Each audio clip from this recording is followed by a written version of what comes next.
During the last 24 hours, the Ukrainian Air Force shot down all 4 cruise missiles fired towards the Khmelnytsky region from the waters of the Black Sea. Yesterday, the Ukrainian Air Force conducted 10 airstrikes against groups of Russian troops in the south and east of the country. The summary of the combat day in the southern section is as follows. The enemy army has been reduced by 66 Russians, 5 tanks, 2 self-propelled howitzers, anti-tank missile system, 3 armoured units and 9 units of military equipment. A special forces observation point of the Russian National Guard and 2 ammunition warehouses were also destroyed. The Ukrainian counteroffensive began the day before yesterday, and troops are gradually advancing in the Kherson area, on the southern section of the front. Data on detailed territorial conquests are not made public for tactical reasons. The Ukrainians also retain conquered territories east of Kharkiv. Even the Russians admit that Ukraine will win, which can be heard in their conversations with their loved ones when they contact them. Therefore, we will not slow down and, as every day for 5 months, we will do everything to inflict as much damage on the enemy as possible and collect as much support for Ukraine as possible.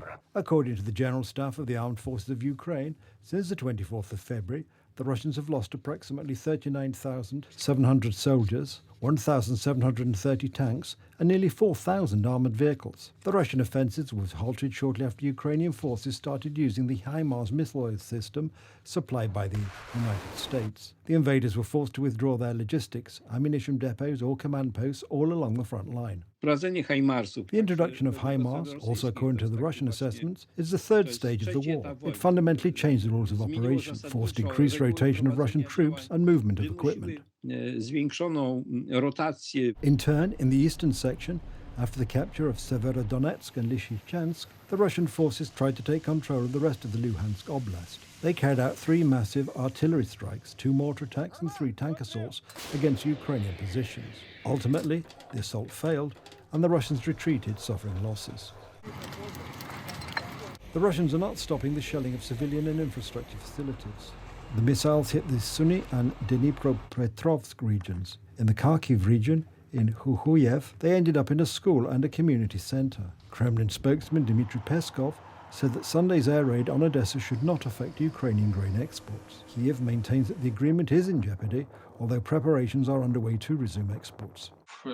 Soon the Russians will completely run out of steam. The former head of the air mobile troops, General Dariusz Vronsky, points out that the so-called pause in the Russian offensive signifies the weakness of this army, which is lacking troops. After all, in the vicinity of Kherson, today the Russian attack was stopped and even pushed to the southeast. The head of the office of President Volodymyr Zelensky, Andriy Yermak, announced the arrival of Polish PT-91 tanks to Ukraine. A friend in need is a friend indeed. With this entry, the presidential advisor expects his gratitude for the fulfillment of the promise made by Warsaw.